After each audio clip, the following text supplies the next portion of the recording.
আসসালামু আলাইকুম। আশা করি সবাই ভালো আছেন, সুস্থ আছেন এবং নিরাপদে আছেন। আজকে যে বিষয়টা একটু শেয়ার করব সেটা হচ্ছে যে ফ্যামিলি অ্যান্ড চাইল্ড ওয়েলফেয়ার এটা নিয়ে একটু কথা বলবো। আমি মূলত মাস্টার্স করেছি একটি পাবলিক বিশ্ববিদ্যালয় থেকে বাংলাদেশের। সেটা হচ্ছে ফ্যামিলি অ্যান্ড চাইল্ড ওয়েলফেয়ার থেকে, মানে স্পেশালাইজেশন যেটাকে বলে আর কি, মাস্টার্স। ওটা আমি শিশু এবং পরিবারের যে ভালো হইতে পারে বা পরিবারের কল্যাণ এবং শিশুর যে কল্যাণ হইতে পারে সেটা নিয়ে পড়াশোনা করেছি। তো বাংলাদেশের প্রেক্ষাপটে সবচাইতে বড় যেটা এখন সমস্যা সেটা হচ্ছে যে পড়াশোনাটা আসলে বাংলাদেশে এখন সেইভাবে মান নেই। আমি বলবো বিশ্ববিদ্যালয়ে মানসম্মত শিক্ষা এখনও দেওয়া হচ্ছে না। মানসম্মত শিক্ষা এখনও সেইভাবে গড়ে ওঠেনি আমাদের দেশে। কিছু শিক্ষা প্রতিষ্ঠান আছে যারা কোয়ালিটি এডুকেশন দেয়, যেমন আপনার বুয়েটের কথা বলা যেতে পারে। আর কিছু কিছু নামকরা বিশ্ববিদ্যালয় আছে যেগুলোতে মোটামুটি স্যাটিসফাই হওয়া যায় আর কি, এরকম পড়াশোনা হচ্ছে। তো যেটা সবচেয়ে বড় যে অ্যালার্মিং সমস্যা সেটা হচ্ছে যে আপনার পাশের হার, বিশেষ করে আপনার হাই স্কুল লেভেলে পাশের হার অনেক বেশি। এসএসসি থেকে ইন্টার, এইচএসসি, তারপরে অনার্স মাস্টার্স, এদের অনার্স মাস্টার্সে তো ফেলই করে না এমন একটা অবস্থা। এসএসসিতে দেখা যায় যে 80% পাস, ইন্টারমিডিয়েটে 75% প্লাস এরকম পাস। তো অনেক সময় দেখা যায় যে মোটামুটি পড়াশোনা করে ছেলেপেলে পাস করে যাচ্ছেন, কিন্তু ওদের যে কোয়ালিটি এডুকেশন, সেটা মানসম্মত গুণগত শিক্ষা সেটা আমরা দিতে পারছি না, এবং যেটার ফলে আমাদের ভবিষ্যৎ প্রজন্ম অন্ধকারের দিকে চলে যাচ্ছে। তারা মাস্টার্স কমপ্লিট করে চাকরি পাচ্ছে না, কারণ যে কোয়ালিটি এডুকেশন নেই। আমরা যখন চাকরি দিচ্ছি তখন দেখছি যে কতটা জানে, আমরা খুবই কঠিনভাবে পরীক্ষা নিচ্ছি, তখন কোয়ালিটি এডুকেশন ইনশিওর করতে গিয়ে ছেলেপেলে বিপদে পড়ে যাচ্ছে, কারণ ওরা পড়াশোনা করেনি ওইভাবে, কিন্তু তাদেরকে আমরা একটা ডিগ্রি হাতে ধরিয়ে দিচ্ছি যে এমএ পাস, মাস্টার্স পাস, কিন্তু চাকরির বাজারে গিয়ে তারা ধরা খেয়ে যাচ্ছে। কারণ আমার সিট 200, পরীক্ষা দিচ্ছে 2 লাখ, ঠিক আছে না? তখন দৌড়ধাপে এরা পিছিয়ে পড়তেছে। তো ফ্যামিলি অ্যান্ড চাইল্ড ওয়েলফেয়ার যেটা বললাম সেটা হচ্ছে যে প্রত্যেকটা পরিবারেরই উচিত যে কোয়ালিটি এডুকেশন ইনশিওর করা। কোয়ালিটি এডুকেশন ইনশিওরের জন্য আমরা কি করতে পারি? শুরু থেকেই, একদম শুরু থেকেই তাদেরকে যে অন্যের প্রতি যে সম্মান দেওয়া, পারিবারিক যে বন্ধন আছে, ভ্রাতৃত্বের বন্ধন, সেগুলোকে সুসংহত রাখা, পারিবারিক যে সম্পর্কগুলো আছে সেই সম্পর্কগুলোর সাথে বাচ্চাদের পরিচয় করিয়ে দেওয়া, তাদের সাথে কিভাবে কথা বলবে, কিভাবে আচার আচরণ করবে, আদব কায়দা, নিয়ম কানুন, আমাদের সংস্কৃতি, আমাদের যে প্রথা, এই বিষয়গুলো তাদের মধ্যে আস্তে আস্তে আস্তে আস্তে দিয়ে দেওয়া। যে বড়কে সম্মান করতে হবে, বড়কে শ্রদ্ধা করতে হবে, বড়কে সালাম দিতে হবে, বড়দের কথা মেনে চলা উচিত, বড়রাও ভুল কথা বলতে পারে এবং সেইটাও তাদেরকে বোঝানো উচিত যে আসলে এইভাবে সুন্দরভাবে ভদ্রভাবে বোঝানো উচিত যে আসলে আপনি যেভাবে বলছেন আসলে এটা এরকম না, এরকম হওয়া কথা। হ্যাঁ, সব কিছু স্মুথলি, এবং ধর্মীয় যে জ্ঞানগুলো দেওয়া, সেইগুলো বেসিক, ধর্মের যে বেসিক জায়গাটা সেটা তাদের মধ্যে ইস্টাবলিশ করে দেওয়া, এটা হচ্ছে প্রথম কাজ শুরু থেকে। এবং সবচেয়ে বড় যে কাজটা করা উচিত সেটা হচ্ছে যে একটা শিশু তখনই সুন্দরভাবে বেড়ে উঠবে যখন আপনার শিশুর বাবা মার সম্পর্কটা ভালো হবে। বাবা মার যখন আন্ডারস্ট্যান্ডিং, মিউচুয়াল যে আন্ডারস্ট্যান্ডিং বাবা মার মধ্যে, সেটা থাকতে হবে। তা না হলে ছেলেপেলের সুন্দরভাবে গড়ে উঠবে না, তাদের মাথার উপর একটা চাপ প্রয়োগ হবে। হ্যাঁ, ব্রেনের উপর একটা প্রেশার ক্রিয়েট হবে। তারা সবসময় চিন্তা করবে যে এত ঝগড়াঝাটি কেন হয়, এত সমস্যা কেন হয়। তারা মানে ব্রেনটা অন্যদিকে ডাইভার্ট হয়ে যাবে। হ্যাঁ, চিন্তা করতে থাকবে যে আসলে এরকম কেন হচ্ছে। শিশুরা খুব ছোট ছোট জিনিস নিয়েও প্রচণ্ড চিন্তা করে, মানে চিন্তা করতে পারবে না যে ওরা ছোট ছোট বিষয় নিয়ে কতটা সিরিয়াস হয়ে যায়। এবং সুন্দরভাবে যদি মেলবন্ধন থাকে তাহলে তো কথাই নেই, খুব সুন্দরভাবে ওরা বেড়ে উঠবে। বেড়ে উঠলো, বেড়ে ওঠার পরে আম তাদেরকে আসলে বাস্তবতাটা বোঝানো উচিত। খুব বিলাসিতায় বড় করা আ উচিত না। তারা যেন আ গরিবের যে কষ্টটা সেটাও যেন উপলব্ধি করতে পারে। আবার মানে অ্যারিস্টোক্রেট, মানে খুব আ ধনী যে পরিবারগুলো আছে সেসব স্বাদও তাদেরকে দিতে হবে। তার মানে কি? তার মানে হচ্ছে যে কষ্ট যারা করে তাদেরকেও যেন সে সম্মান করে। আবার সে যেন বড় হইতে চায় যে আমার কাছে যেন টাকা থাকে। সেই টাকা দিয়ে যেন অন্যের কষ্টটাকে আমি লাঘব করতে পারি। ঠিক আছে? এজন্য টাকাটা যেন হালালভাবে যেন আমার ইনকাম হয় সেটাও তাদেরকে বুঝিয়ে দিতে হবে। তার মানে কি? মানে আমার কাছে টাকা থাকবে এবং সেই টাকা দিয়ে আমি চলবো। সাথে সাথে যারা কষ্টে আছে তাদেরকে আমি সহযোগিতা করব। ঠিক আছে? তখন তার ব্রেনে ঢুকে যাবে যে, যে মানুষগুলো আমার সামনে কষ্টে আছে এদেরকে আমার ভবিষ্যতে সাহায্য সহযোগিতা করতে হবে। কিভাবে করব? আমাকে মানুষ হইতে হবে। মানে পড়াশোনা করে একটা এস্টাবলিশমেন্ট আমাকে অর্জন করতে হবে, প্রতিষ্ঠিত হইতে হবে এবং সেখান থেকে আমি এটা করতে পারবো। তাকে স্বপ্ন দেখাতে হবে। আসলে মানুষ যে কত বড় এবং কত দূর যেতে পারে সেটা নিজেও মানুষ জানে না। কারণ কি? মানুষের কোনো লিমিটেশন নেই। মানে এটা আসলে অনেকে মনে করবে যে আসলে এটার কোনো কথা, সবকিছুর লিমিটেশন আছে। উম আছে, কিন্তু স্বপ্নের লিমিটেশন নেই আসলে। স্বপ্ন তো মানে আপনি সুদূর কতদূর যে আপনি দেখতে পারবেন আম সেটা আপনি নিজেও জানেন না। ঠিক আছে? ঐরকম ভিউটা দেখাইতে হবে যে তুমি এখান থেকে অতদূর যাবা। তারপরেও সেখান থেকে সেখানে, মানে তাকে একটা ভিউ দেখাইতে হবে। তার একটা স্বপ্নের ওয়ার্ল্ড তৈরি করে দিতে হবে যে তুমি এইখান থেকে এইখানে, এইখান থেকে এইখানে তুমি তোমার ডেভেলপমেন্টটা করবা এবং নিজের পৃথিবীটাকে সুন্দরভাবে সাজিয়ে তুলবা। এবং সে যদি শুরু থেকেই যদি সেটা পায় তাহলে সম্ভব। আচ্ছা, পারিবারিক এখন ফ্যামিলি ওয়েলফেয়ার, যেটা চাইল্ড ওয়েলফেয়ার নিয়ে তো বললাম যে এগুলো করবেন ছোট থেকে। ফ্যামিলি ওয়েলফেয়ার নিয়ে একটু কথা বলি, সেটা হচ্ছে আমার স্পেশালাইজেশন ফ্যামিলি ওয়েলফেয়ারেও আছে এবং খুব ভালো রেজাল্টই করেছিলাম, খারাপ না। তো বর্তমান সমাজের যেটা সমস্যা সেটা হচ্ছে যে যদি কেউ ভালো থাকতে চায় দেখা যাচ্ছে যে অন্যরা ভালো থাকতে দিতে চায় না। এজন্য যেটা কাজ করতে হবে যে নিজেদের যে অর্জন, নিজেদের যে সক্ষমতা সেগুলো জাহির করা যাবে না।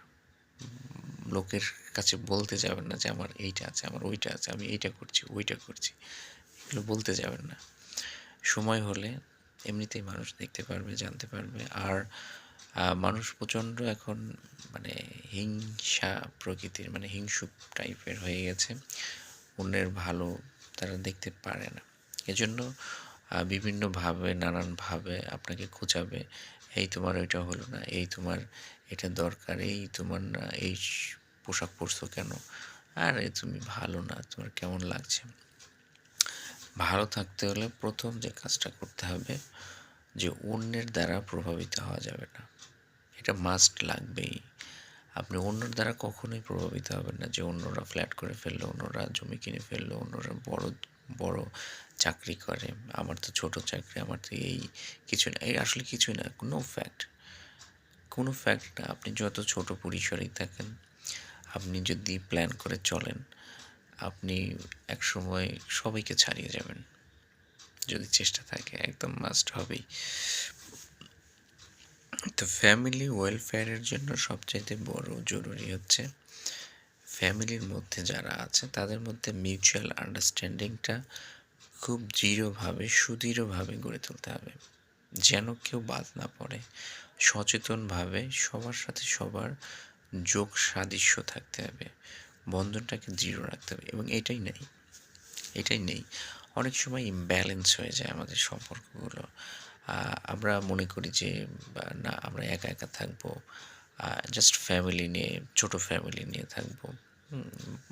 বাবা-মাকে রাখবো না। এরকম টাইপের অনেক কথা আমরা শুনতে পাই। কিন্তু আসলে এটা ঠিক না।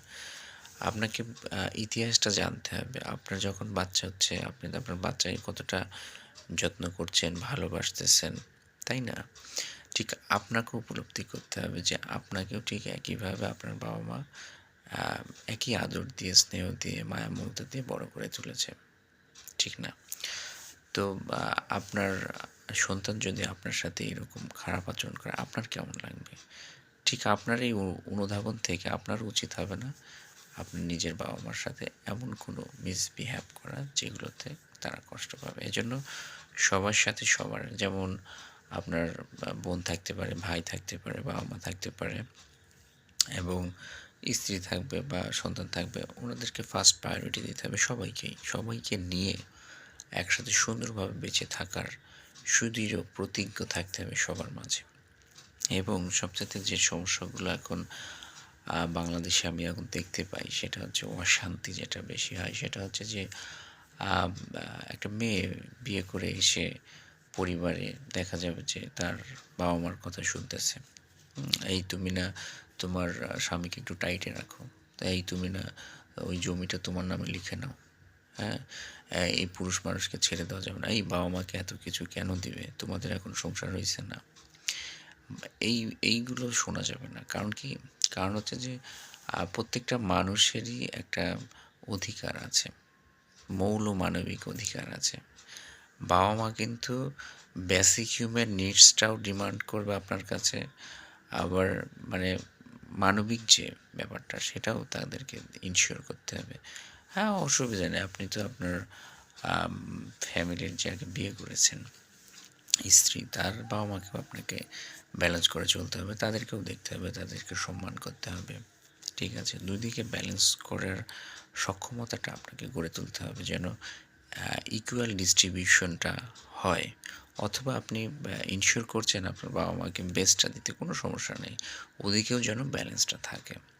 ঠিক আছে? আর পার্শ্ব প্রতিক্রিয়া যেটা, এটা খুব বড় একটা ফ্যাক্ট।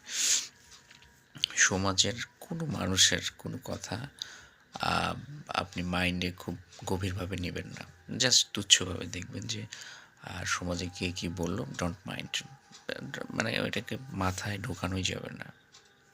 বলা যাবে যে ঠিক আছে, ঠিক আছে, ঠিক আছে। এরকম। কিন্তু ওটা যে মাথায় নিয়ে বসে থাকা, এইটা বলল, ওইটা বলল, আরে এত বড় একটা কথা বলল আমাকে। No, never. এটা মাথায় রাখবেন না। বাংলাদেশের বেশিরভাগ মানুষই অশিক্ষিত এবং যারা শিক্ষিত এরা সুশিক্ষিত নয়। এটা হলো বড় ব্যাপার।